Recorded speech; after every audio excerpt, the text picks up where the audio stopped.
Eu quero aqui trazer um tema que julgo fundamental para esse momento da vida do nosso país, que é a necessidade de nós agregarmos as reformas de ajuste fiscal fundamentais para que o Brasil volte a ter equilíbrio e volte a ser viável e volte a ter a confiança de investidores, a necessidade de nós apresentarmos e enfrentarmos a questão das desigualdades sociais.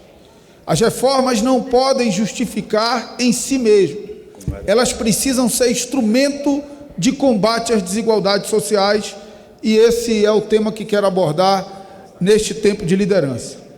A Câmara dos Deputados tem dado reiteradas demonstrações de compromisso com o Brasil, dando centralidade à pauta econômica e sensível ao diagnóstico de que combater o desemprego e a desigualdade é o que há de mais importante para o país nesse momento.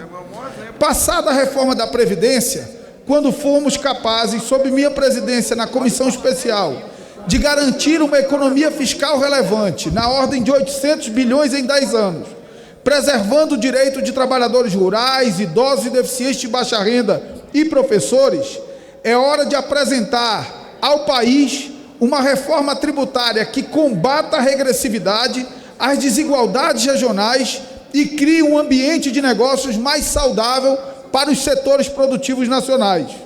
Ao tempo em que a Câmara dos Deputados reafirma seu compromisso com as reformas inadiáveis para diminuir o déficit fiscal do país e permitir juros mais baixos e financiamento a longo prazo, temos consciência, ou precisamos ter, de que as reformas não são suficientes para tirar o Brasil da crise.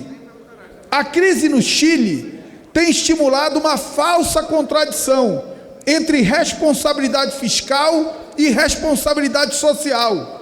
Não há contradição entre equilíbrio fiscal e combate a desigualdades por meio de programas sociais. Uma não existe sem a outra. O Estado perde a razão de existir se ajusta em suas contas sem o objetivo de garantir redução de desigualdades. Por outro lado, jamais haverá responsabilidade social num Estado insustentável do ponto de vista fiscal, pela obviedade de que não sobrarão recursos para programas sociais. O Brasil não voltará a crescer sem investimento e sem combate à desigualdade, que afasta milhões de brasileiros da condição de consumidores e exige pesados gastos sociais com desempregados, desalentados e subaproveitados. Não há superação da crise com aprofundamento de desigualdades e, infelizmente, o Brasil nunca foi tão desigual. Segundo a pesquisa nacional por amostra de domicílios, o 1% da população com maiores rendimentos recebeu o correspondente a 33,8 vezes a remuneração dos 50% mais pobres. O economista Pedro Neri publicou hoje no jornal Estado de São Paulo um artigo com o título "Uma Uganda aqui". No artigo, relata Pedro, abro aspas, Uganda é um dos países mais pobres do mundo. É mais pobre que a Zâmbia, que o Senegal, que o Zimbábue. É tão pobre que tem cerca de metade do PIB per capita do Sudão ou de Bangladesh, quase um terço daquele PIB da República do Congo. Para concluir, aplicando o corte de quintos, que divide a população em 5 grupos, cada um correspondendo a 20% da população, abro aspas novamente para Pedro Neri. Quando falamos nos quintos, ou nos 20% mais pobres, frequentemente não fica claro do que estamos falando. Existe uma Uganda no Brasil, uma multidão equivalente à população do país africano que tem renda média próxima daquele país.